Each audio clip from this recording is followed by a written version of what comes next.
네, 안녕하세요. 네, 신원사입니다. 자, 우리가 지금 인커텀스에 대해서 보고 있습니다. 서문 쪽이죠. 서문. 그 인커텀스에 대해서 개괄적인 부분에 대해서 지금 보고 있습니다. 자, 보시면 다섯 번째입니다. 인커텀스 규칙은 다음 사항을 규정한다라고 되어 있습니다. 자, 먼저 이제 우리는 내용을 봐야 됩니다. 자, 아래 보시면 이제 한글로 좀 나와 있어요. 내용을. 자, 보시면 이제 그 인커텀스에서 가장 중요한 거는 매도인과 매수인에 대한 인위비. 인은 뭐냐면 인도. 그다음에 매도인 측에서는 인도고 매수인은 인수해야겠죠. 그다음에 이제 위험입니다. 위험에 대한 이전, 리스크. 그다음에 이제 그 비용입니다. 코스트가 언제 또 매도인부터 매수인에게 이전하는지. 그게 인위비. 그게 삼종사가 가장 중요합니다. 자, 보겠습니다. 의무 볼게요. 자, 매도인과 매수인 사이에 누가 무엇을 하는지. 의무겠죠, 의무. 즉 누가 물품의 운송이나 보험을 마련하는 누가 이제 운송 계약을 하는 것이고 누가 보험 계약을 하는 것인지에 대해서 또는 누가 선적서류와 수출 또는 수입 허가를 취득하는지라고 되어 있습니다. 자, 보면은 선수 같은 경우에는 이제 물품을 싣고 이제 일반적으로는 이제 선박 같은 경우는 BL, 그다음에 이제 항공 같은 경우는 이제 에어웨이 빌이라는 걸 받습니다. 이게 뭐다? 운송장입니다. 운송장.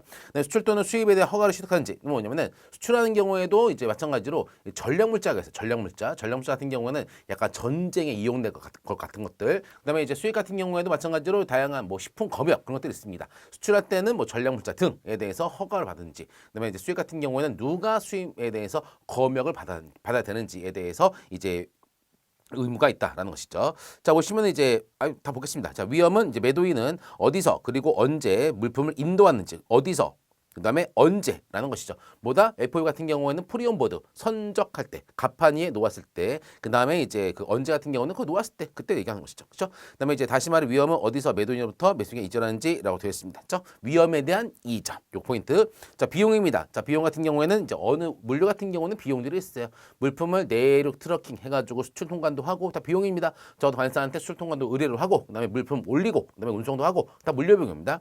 자, 비용은 예컨대 운송 비용, 그다음에 포장에 대한 비용, 그다음에 적재할 때 비용, 양화 비용, 내릴 때, 올릴 때, 내릴 때, 및 점검 및 보안 관련 비용에 관하여 어느 당사가 어떤 비용을 부담하는지에 대해서 이제 당사자가 한 그런 것에 대해서 이제 나와 있습니다. 자, 인커텀스 규칙은 A1, B1 등의 번호가 붙은 1년에 10개 조항에서 라고 되어 있죠. 보면 이제 그 조항들이 10개가 있어요. 10개. 그중 가장 중요한 거는 인위비다.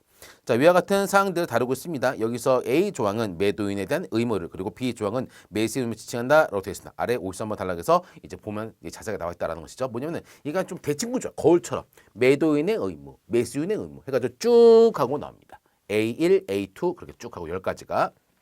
자, 이제 영문을 보겠습니다. 자, 영문 보시면은 이제 봤던 것처럼 이제 의무죠. obligation. 의무입니다. 인커텀스에 대해서. 자, who does what as between seller and buyer.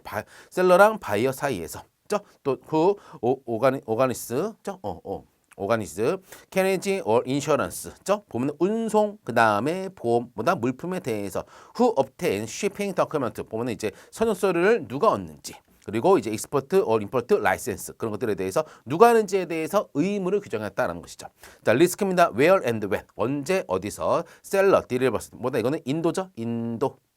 그다음에 더 구스 in other word where risk transfer from seller to buyer 보면 이제 리스크죠. 리스크가 언제 어디서 이제 셀러부터 바이어에게 이전하는지. 코스트입니다. which party is responsible for which cost for example 예를 들어서 뭐냐 트랜스포트 운송 패키징 로딩 실는 거 그다음에 언로딩 내리는 거에 대한 비용들 그다음에 체킹은 이제 검사죠. 그다음에 이제 시큐리티 릴레이티드 코스트 보면 이제 보안과 관련된 것들 보면은 요새 이제 보안과 관련돼 가지고 상당히 이슈가 있어요. 예전에 9.11 테러 이후에 이제 보안 관련해서 이제 상당한 이제 여러 가지 이슈가 있습니다. 그래서 이제 보안 관련해서 이제 어떠한 인증을 취득해야 되는지 그런 것들입니다. 그런 것들이 또 어떻게 되는지.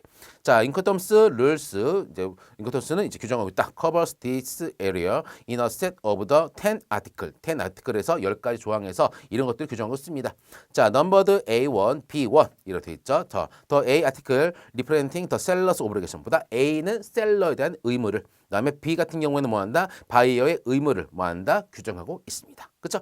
자, 포인트를 보게 되면은 이제 중요한 거는 이제 의무입니다. 포인트가 의무죠. 의무. 그다음에 위험, 비용입니다. 얘는 이제 위비라고 보면 좋아요. 인위비라고. 자, 보시면은 이제 의무 같은 경우보다 당사자 간의 의무입니다. 자, 보면은 이제 의무 같은 경우는 누가 물품의 운송 보험을 마련하는지보다 운송하고 이제 보험에 대해서 누가 이런 것들을 체결해야 되는지. 그다음에 이제 누가 선적서류, 그다음에 허가 등등을 취득해야 되는지. 자, 보면은 이제 서류랑 그 다음에 이제 수입 관련된 수출 수입 관련된 이제 다양한 허가 등을 해야 되는지에 대해서 나왔습니다. 운보, 그 다음에 서류 허가 등을 보다 누가 해야 되는지라는 것이죠.